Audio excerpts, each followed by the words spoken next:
And we should be live streaming. Yep, I see that on the screen. All right.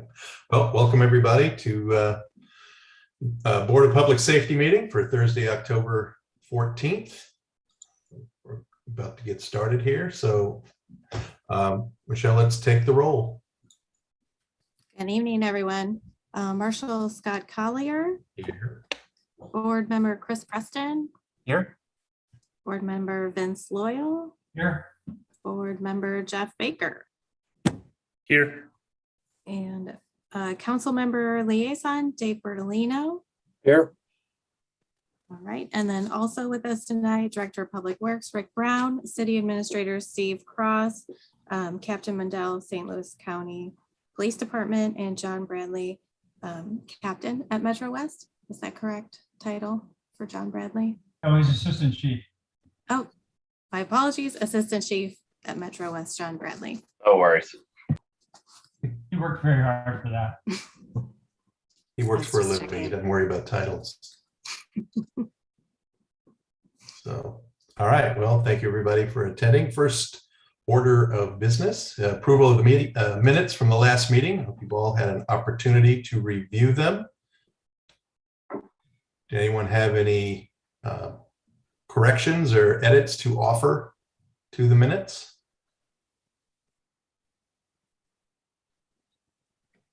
Hearing none. Motion to approve the minutes. Yeah, Vince. Motion to approve. Thank you. Is there a second? Chris, thank you very much. The minutes have been moved for approval. All those and seconded. All those in favor, please signify by saying aye. Aye. Any opposed? They are approved. Okay. Rick or Michelle, do we have anyone in the queue from the public wishing to speak?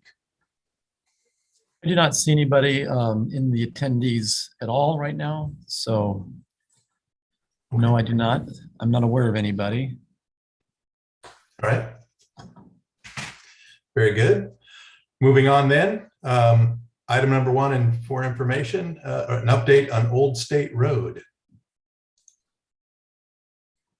So, Jim? Captain's going to take that one. Yes. Unmute there. I submitted a memo just to follow up. I think we brought it up for discussion a while back when we did our crash analysis for last year. Old State Road popped up as having an increase in crashes. Good to say, you know, at this point it has dropped down again about where it was for average.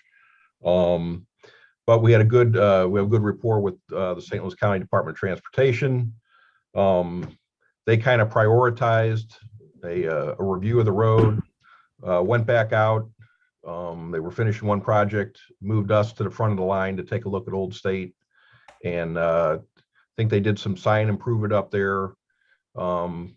We did a friction test on the pavement. It's within the standards that it's supposed to be. So why those crashes increased, we don't really know.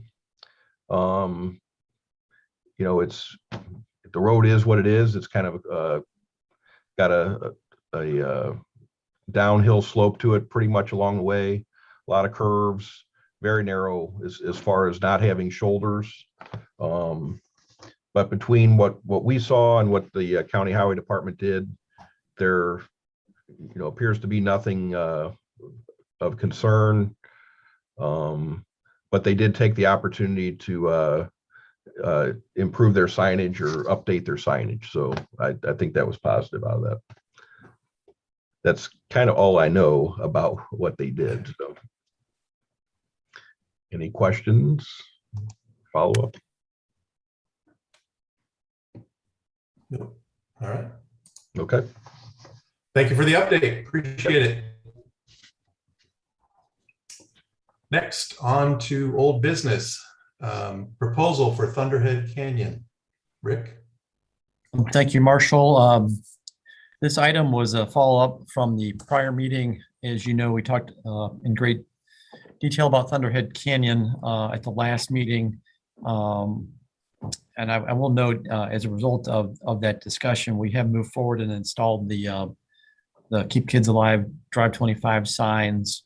And we actually have an LED radar sign in place at the moment as well. So we have made some progress there, following up with the discussion last month.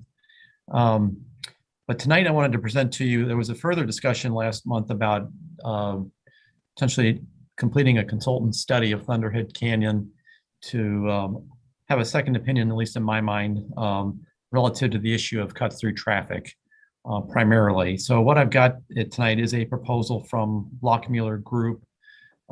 That's the firm that we worked with on the study for 100 in West Glen Farms. I've been pleased with their work so far. So I did request them to submit a proposal to us to take an analysis or make an analysis of Thunderhead Canyon Drive with the goal of studying the issue of cut through traffic and potentially identifying any measures that could be taken to alleviate that traffic. So tonight we have that. It's actually a two-phased proposal that's been submitted. The first phase would be looking at the issue of the cut through traffic in the corridor. So that is the corridor traffic study.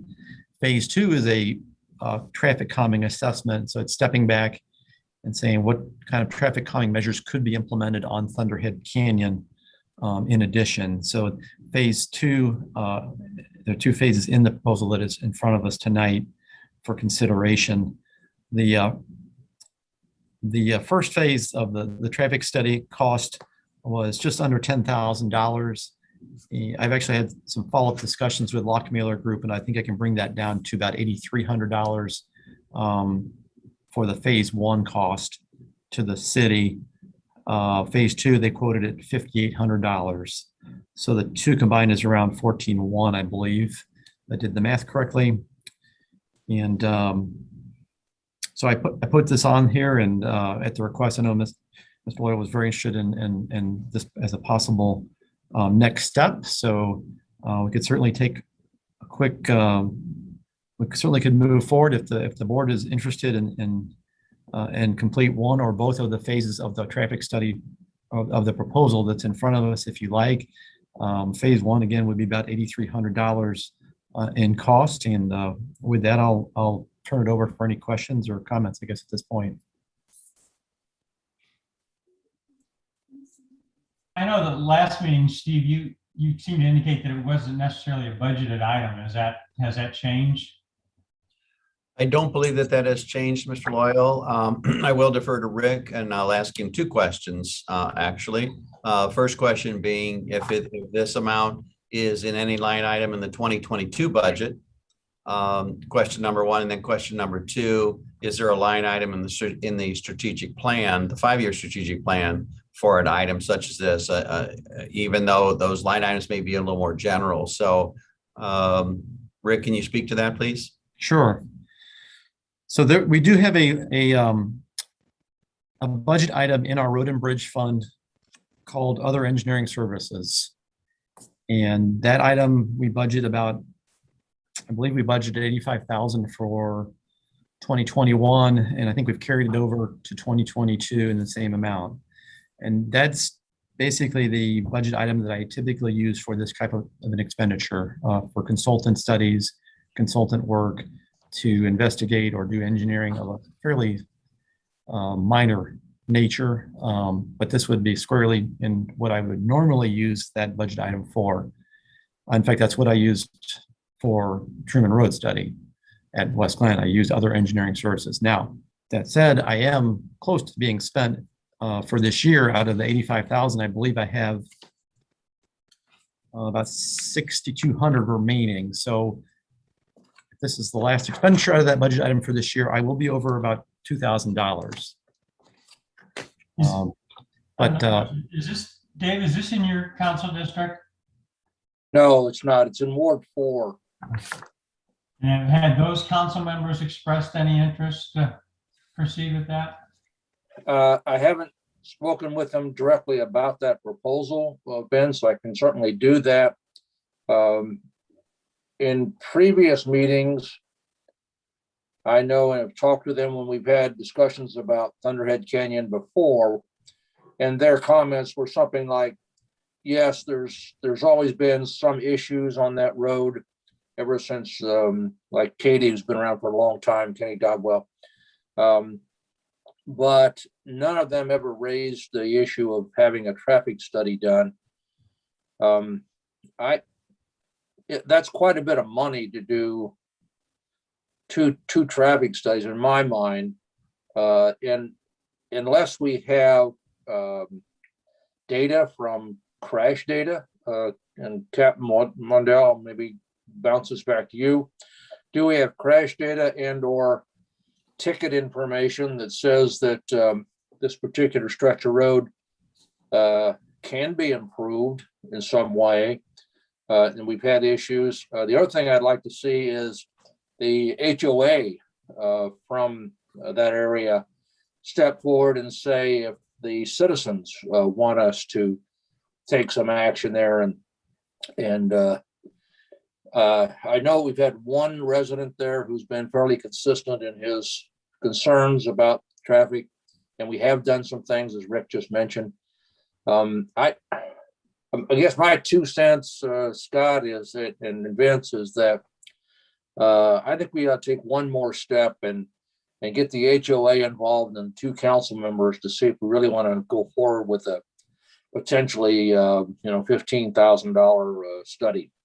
Yeah, I can add a little bit if I may, Mr. Marshall, in terms of to what Mr. Berlino just said, and Rick can also then add to it as well. But as far as the 2 council members go, Mr. Farmer did speak to some of the residents, and he may even have spoken with the HOA that were certainly in favor of the interim steps that have been implemented with the Drive 55, Keep Kids Alive, and the LED devices, the speed devices that were installed. They spoke about that. Rick has also talked with, there's 2 HOAs involved in this area, and Rick has spoken to both of them, and I think they're in favor in terms of what we've done. Now, in terms of a traffic study, that has not been discussed with them, but they were certainly in favor of the measures that we have taken to this point, because they were low cost, they were easy hits, easily implementable, and are having an impact.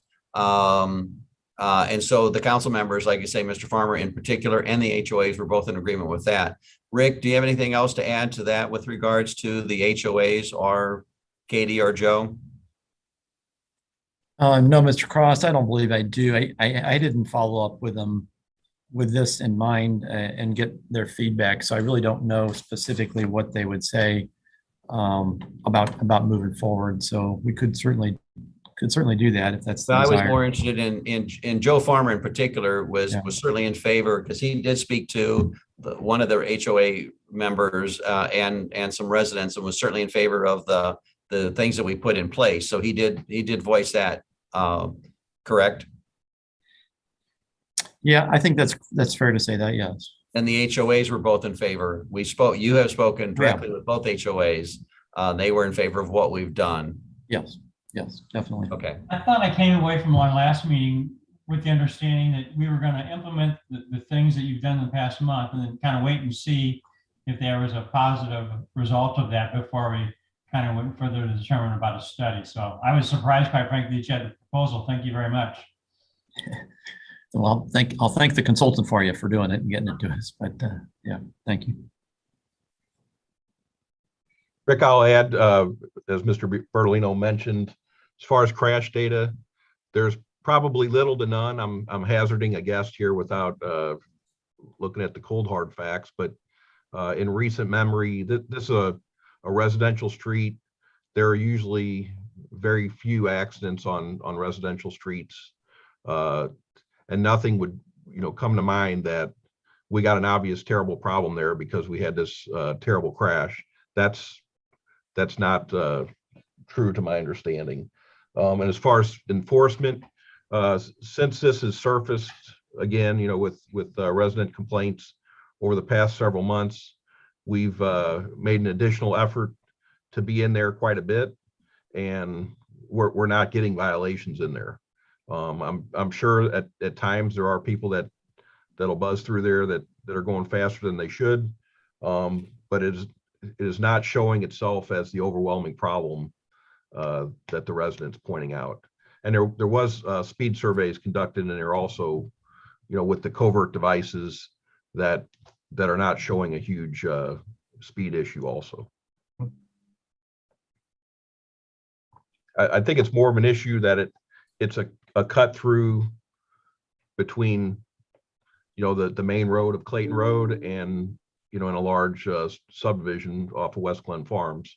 I think that's more the aggravation, that there are a lot of cars that cut through there, and, with an increase in traffic, there are probably a number of those people that are exceeding the speed limit. So that's all I got. Would it make sense to, reach out to maybe the count, not only the count, maybe not the council members, or maybe so, or the HOAs within a month, and ask them for feedback about, what have they noticed regarding, the measures it put in, this past month? I would think that reasonable. I mean, before we jump the gun here to do a traffic study, that, even if it does, confirm that there's a lot of traffic and people are cutting through, Right. does that not almost just reaffirm what we already know? If we're seeing a relative level of satisfaction based on the increased signage and things like that from the residents of the HOAs, realistically, that would probably satiate what I would have hoped to gain by this, but maybe someone else thinks differently. But I would agree with Chris. Does anyone think differently? It's really why I put it out there. I think it's enough of a problem that I think some of the measures we've taken, in the past month may have helped, I hope. mm-hmm. But I think we need to get feedback to understand that first, if we're going to be data driven, if you will. So. Well, I'd be glad to make that contact if you like, and try to put something together for the next meeting potentially. Yeah, you made a good point last meeting, Rick, that with the structure of that subdivision, pretty much everything is just going to shift the problem somewhere else. Mm-hmm. And I think that's important to convey to the HOA too. We don't want to mess up another part of their responsibilities by trying to address, unfortunately, which is the primary thoroughfare. So, okay. So Rick, would you mind doing that? Say, within the next month or so? Yes, I would be glad to. I think, yeah, I don't know if I'll see if I can get it done by November. Our next meeting is going to be coming up shorter than normal because of the delay of this meeting. But if not November, December for sure. So when did the signs go up? Do you recall, top of your head? Well, we Sounds got like them enough up. time to work, but Yeah, they have only been up for about a week. okay. Yeah, about a week now, I think Right. that's correct. So maybe before the next meeting might be too soon. I don't know. Does anyone have a thought about that? But I would think certainly by the end of the month, so that maybe we could talk about it in December. Does that seem reasonable, I guess? Yes. I think so. Yeah, December's agenda would be great.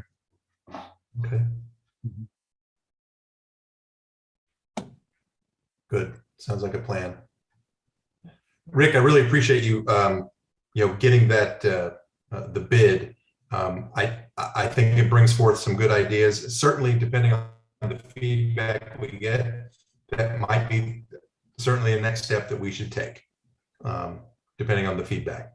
And trying to make this a little more data driven, to Dave's point. That'd be fine, and I'll be sure to have something back to you by December. Okay. Thank you. I'll double check, have you some crash stats if there are any also. Okay. And Captain, I'm going to presume that for the time being, you're still taking a look in that area. Well, Right. Given that the signs have only been there for a week, just to make sure. Okay, Right. Periodically, they're going to be in there looking for right. Okay, all enforcement opportunities. So, right. Sounds good. Thank you. Any other questions, comments about that? No. Okay. Moving on, new business. So here's why we're all here, the exciting moment, the review of the police budget. so Marshall, I will take that. I'll take the lead on that one, and then certainly Captain Mundell can jump in if there's anything that he would like to add. On the attachment to the agenda, I'm going to focus on the last 3 pages of that attachment. Okay, the one page which is the expenditure detail, and then secondly the summation of the police contract. And then lastly, the expenditures, the capital items requested by the captain. So if we go to the first one, which is the expenditure detail, I'm going to focus on 2 columns in particular. The column labeled estimated 2021 and the column labeled budget 2022. And what I will just simply point out to this board is that the line, I'm not going to go line by line.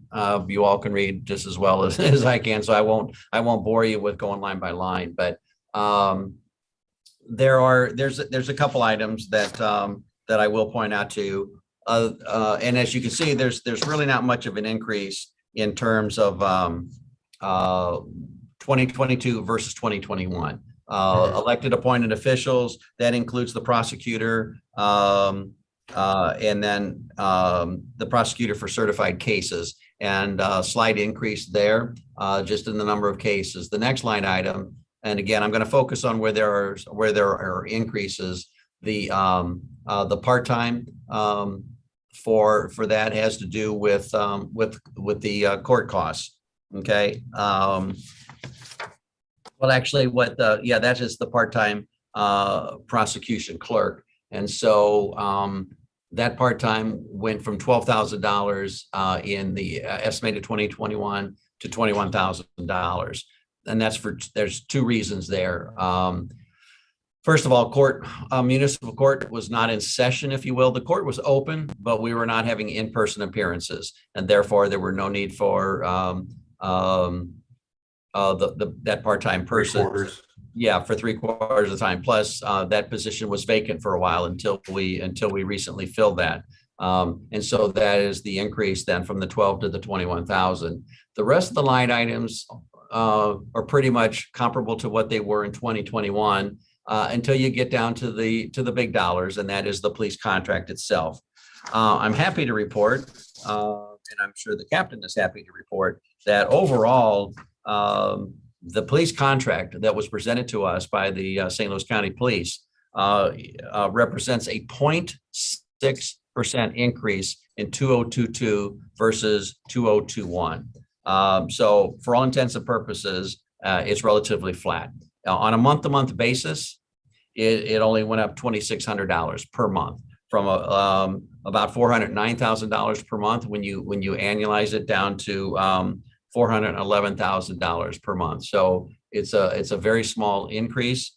And you'll actually, on the second page. I have a question regarding that, if I could. Go ahead. We're not being asked to approve that services agreement, right? That's approved somewhere else, and then that number is just being brought into the budget. Is that correct? That is correct. Okay, thank you. That is correct.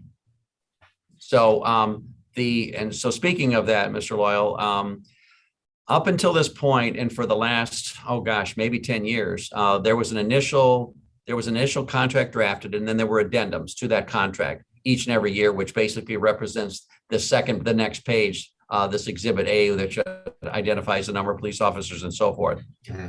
This year, the entire contract was rewritten, that was presented to us by St. Louis County. I've gone through it, and I've got the city attorney taking a look at it, but most of that, there's really very little changes in terms of what they're doing. There's a little bit here and there, but there's nothing significant. But ultimately, it'll be the mayor signing off on that contract. So yes, we're just approving the police budget in total, but not necessarily that particular line item. But again, I am happy to report that we have a great partnership and have for quite some time with the St. Louis County Police Wildwood Precinct, and their feeling about this partnership is reflected in the numbers that they presented to us, that they're not, passing along huge increases in salaries, equipment, personnel, et cetera. As you can see, if we turn to that and go to the second page, you can see that there are 36 police officers, which makes up the bulk of the contract. And the captain can speak to that. You can see at the bottom of that page in terms of staffing, 1 captain, 1 lieutenant, 8 sergeants, 36 police officers, an office administration. So there's not a change there.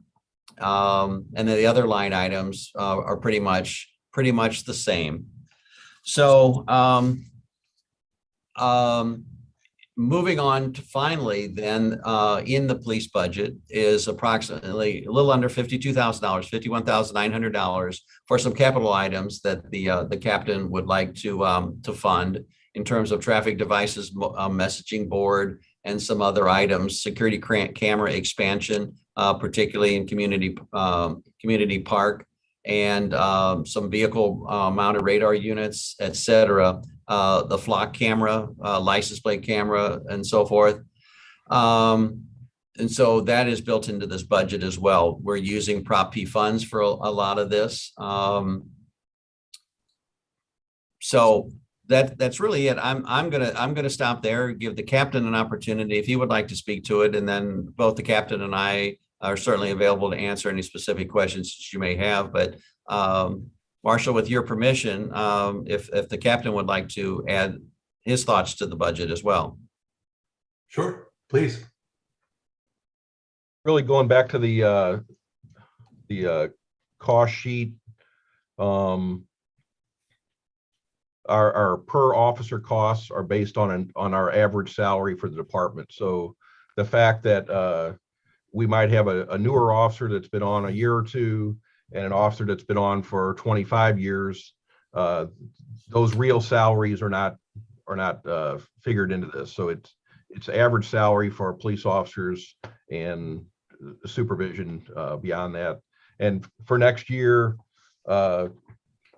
we do have an overtime budget for events, and I don't think I've shared this with Steve as of yet, but what we had done before, or this year, was based on actual overtime for the individuals.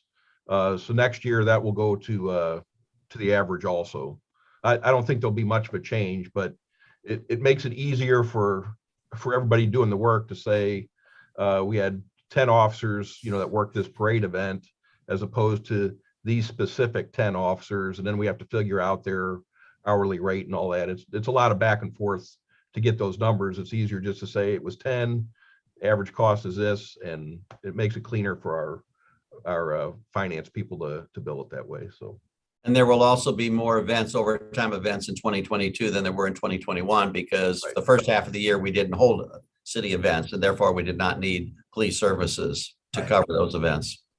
And that's one of the things Mr. Cross mentioned, that's in the new contract, or the updated contract. We didn't really anticipate that half of the 2/3 of the year we would have our court dates. There would be no court dates, or no court appearances. So we didn't bill for that. So each month when we sent the bill, normally in the contract that it would cover 2 court dates each month. Since we canceled so many of them, that was being reduced, and we've put that in the contract just to say if these items are canceled, then the city's certainly not responsible for paying us for not being here. So that's one of the minor changes, as Steve mentioned, that was done in the contract. I think that's all I got for that. Captain, it might help this group if you talk about the flock cameras, that lease and so forth, that Absolutely. maybe for folks who don't know what that is, I think that would be very good to speak about that lease that we've built into the budget. Yes.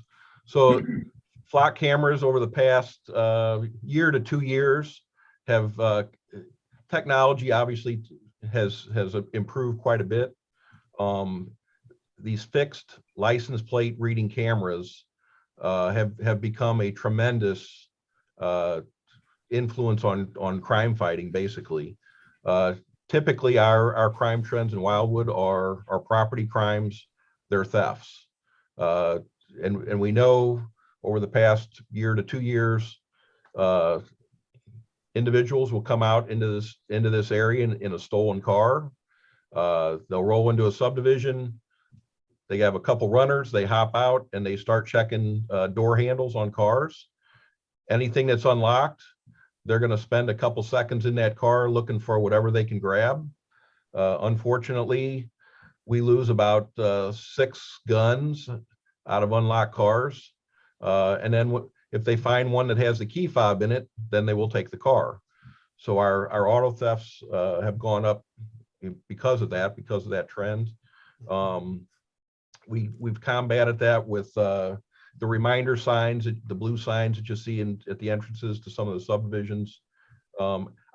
We believe that's had some effect, just as a reminder, because our incidents have gone down. They will still go into a subdivision occasionally. It's unpredictable, but going into cars that they find unlocked, they're really not getting anything. We'll get a report that they found, the owner will found their glove box open and the paper scattered, but nothing was stolen because they had nothing left in the car to steal, basically. So just within the last 2 weeks or so, our midnight shift has come across these individuals, and fortunately or unfortunately, the fortunate part is that we ran across them and basically chased them out of here. We didn't really chase them, but scared them out of here. We obviously, the unfortunate thing is we don't have them. We don't have the arrest. So, but what we were able to do is identify that vehicle, that license plate, that it was a stolen vehicle, through the use of those cameras, not only in the area out here. Eureka and Ellisville and Baldwin already have some of these cameras in place, so we can kind of track that vehicle. It tracked back to hitting cameras in North County, and that car was able to be recovered the following day. That car was actually stolen in Clarkson Valley the day before we spotted it.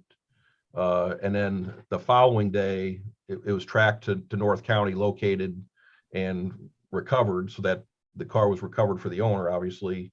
But then there's the opportunity to have it check for fingerprints and DNA and all that kind of stuff. So our investigations turn to the backside of it, where we can process them for prints, or if individuals are caught in the car after the fact, it puts them back in our area, involved in our thefts, so those cases can get added to those situations. One of the beauties of these is, as the captain explained it to me, is since other communities around us, Eureka, us, and so forth, they can track these vehicles in real time. So if a vehicle that is spotted, say, coming up 109 from Eureka, and they know it's a stolen vehicle, the captain's folks here will know that right away, and they can immediately be on the lookout as that vehicle then comes into the city limits of Wildwood, and they can nab them because of these cameras and again, putting that information out to the cooperating municipalities, and we can do the same thing for the folks north or west of us. It's a really cool system, and this is a lease. This is a 1-year lease. It's not a purchase. These are 2 cameras, $2,500 each, that we are going to lease for 1 year, so that at the end of that, so we can get new, as the technology changes, we'll get upgraded technology, upgraded cameras, so we're not locked into something that, as soon as you buy it, it becomes obsolete or starts becoming obsolete. Yeah, the key there, as Steve mentioned, we have access to Eureka's cameras and to Ellisville's cameras, and they're going to be able to see ours. So when things are going on in the middle of the night, the only people out there are the police officers that, we have a great rapport with our neighboring agencies, and we all work together to solve the problem, because like I said, these are unpredictable.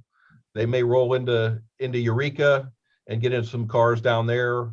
We're responding to help them or try to intercept that, and they do the same for us. So it affects all of us out here. This has pretty much become very bold over the past couple of years, and having this type of technology is going to be very important for us to we're kind of joining the game a little bit late, but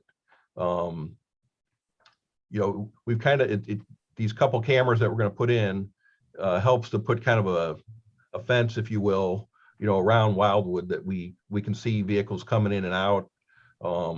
If it hits a camera in Baldwin on Manchester coming westbound, then we know within a couple minutes, if it hits the next camera, that they're probably coming out to this area, and our guys can shuffle to try and intercept that, or at least persuade them to turn around and go somewhere else. But this technology has really just taken off. I will add, we do have one of our cars also has a plate reader attached to it.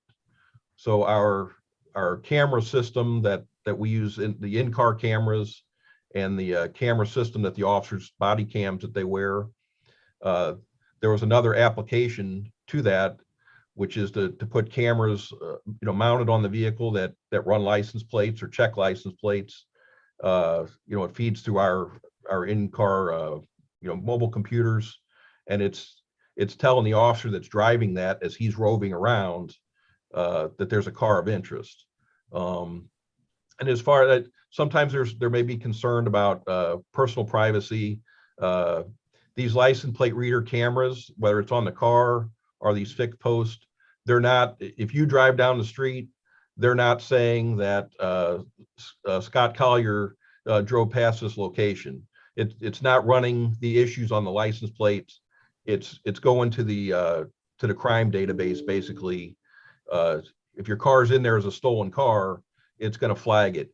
If the car is wanted for a robbery or a theft or a homicide or something like that, that's what it's keying on, just the numbers. It's not identifying the person. So, it's up to us to get the car stopped and find out who's in it, why they're in the stolen car or whatever. So the other item that I'll point out real quick, and I as I went through the list here of items, the security camera expansion, and that's $16,400. I mentioned real quick, but I'll just expand on it a little bit.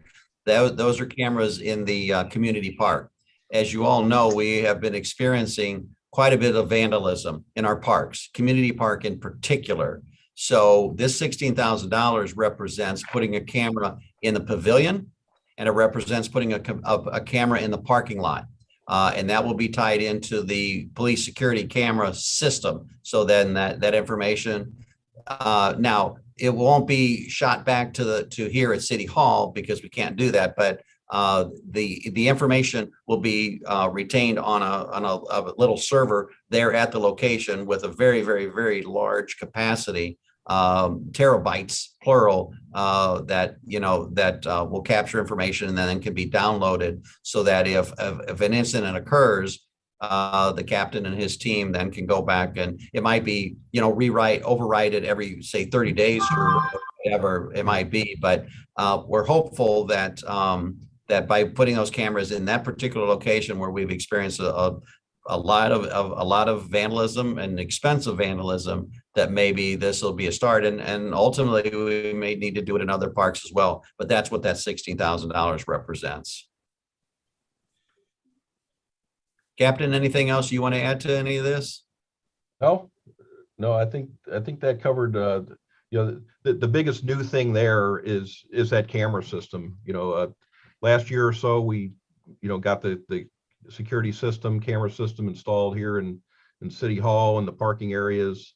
That that park camera was originally part of the initial thoughts, and that was set aside so that we could get the system up and running. And we've been very pleased and satisfied with what it can do. And this is kind of the first step in expansion to go to community park. And we started having problems there, and we wish it would have been in place, maybe a little bit before that. But moving forward with it, I think that's a positive thing. Okay, Vince, please. Couple questions, if that's all right. The Captain Mundell, on your capital items list looks great. I have a question about on the security cameras. We approved some from Community Park 2 months ago. Is this the same funding for that approval, or are these new cameras, or? Did we approve? We did not approve those, as far as I know. We may have discussed it. I'd have to defer to Steve on that. This has kind of been a lingering issue, I know, for a little bit. Right. These are not new cameras. These, if there was a discussion at this level, it was discussing these same 2 cameras. So that's fine. I just thought, I didn't know if these were additional ones or the ones. They're the same ones.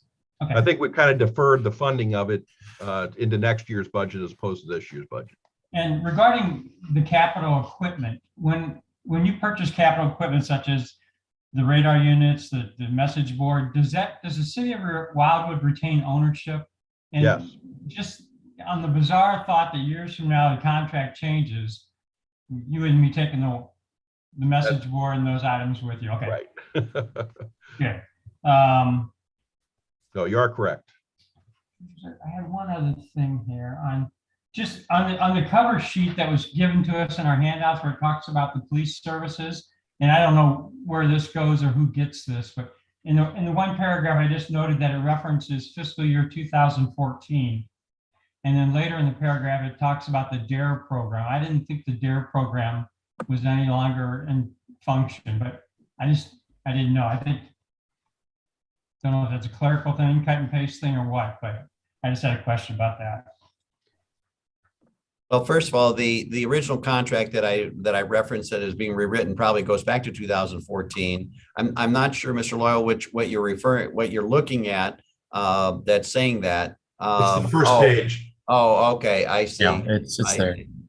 Okay. I think that's a mistake. It just needs to be corrected. No, I just. Oh.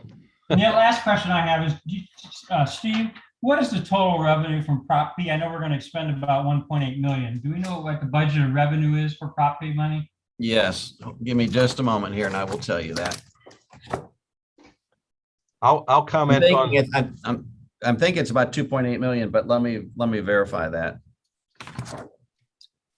I'll comment on that DARE thing. So with the Rockwood School District, they still have the DARE program, but you are correct. That's ended. And the city had supplemented sponsorship, basically the DARE program. It was like $1,000 or $1,500, something like that, just to pay for the giveaway stuff. So whatever was purchased was, pens, pencils, whatever was given to the kids, the city agreed to sponsor that. So it's a small amount, and that, if I remember right, that fund is kind of very very broad. That that $1,000 can be used for other safety type things. So if we do, I think some of the signage that we put in the subdivisions, some of that money went to that signage. So it's a very small amount, but it's kind of got a broad use. Mr. Loyal, $1,970,000 is the revenue that is projected from Prop P funds for 2022. That's up from $1,820,000 estimated for 2021. Thank you. Yes, All I sir. have, Marshall. Okay. Any other questions? Okay. Thank you. Mr. So Marshall, we- I am looking for a vote approval of this budget from this group here. I would make a motion Do I to hear anyone? submitted police budget. Awesome. Jeff, did you second? A second, yep. Awesome. So we have a motion on the floor to approve. It's been seconded. Is there any discussion? Hearing none, I'll move it to a vote. All those in favor say aye. Aye. I, All those opposed, any opposed, say no. Hearing none, it is unanimously passed. Thank you. Thank you for your continued support. Yes. Thanks, Captain. Service. Well, you guys do a heck of a job. So, all right. I don't see any other items on the agenda. Does anyone have something for the good of the order of the group? Okay, early time has speeded us along. So other than that, I will accept a motion to adjourn. Just wave. Awesome. There we go. Unless anyone objects, by unanimous consent, this meeting is adjourned. And thank you, everybody, for taking the time. Thank you. Thank you, everybody.